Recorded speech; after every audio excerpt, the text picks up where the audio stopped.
পিতা ও পুত্রের বয়সের অনুপাত 5:2, তাদের বয়সের গুণফল 810 হলে 3 বছর পর তাদের বয়সের অনুপাত কত হবে? এটা একটা খুব ভালো অঙ্ক।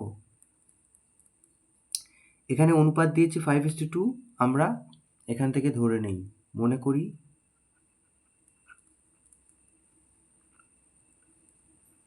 পিতার বয়স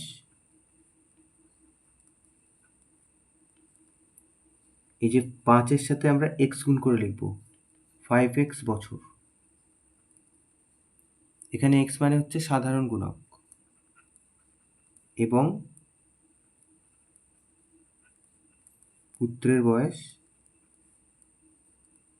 2-এর সাথে গুণ করব x, তাহলে 2x, এত বছর।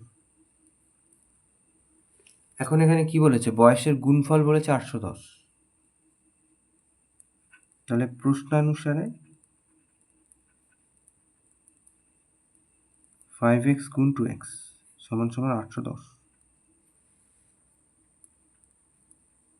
তাই এই যে 5 দুগুণে 10, আর এখান থেকে x স্কোয়ার, তার মানে 810, বা এক্স স্কোয়ার সমান সমান 810, 10 ও পাশে গেল, কাটাকুটি হলো।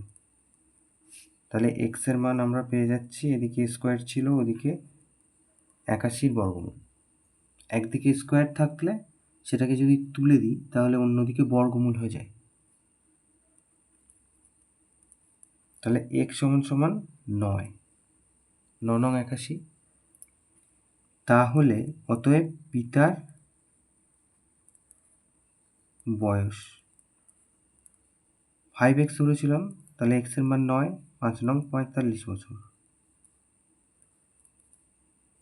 আর পুত্রের বয়স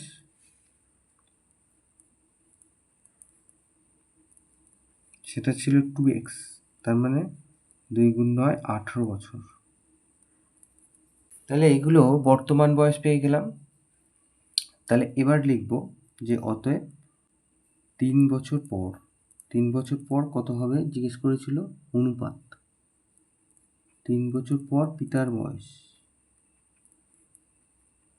হবে, এখন তো 45, পরে 3, তার মানে 48 বছর। আর 3 বছর পর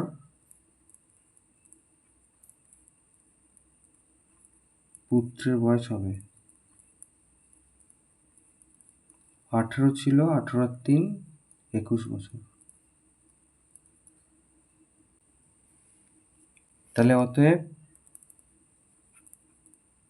অনুপাত হবে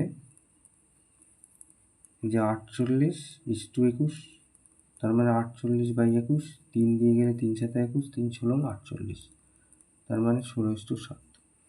এটা উত্তর।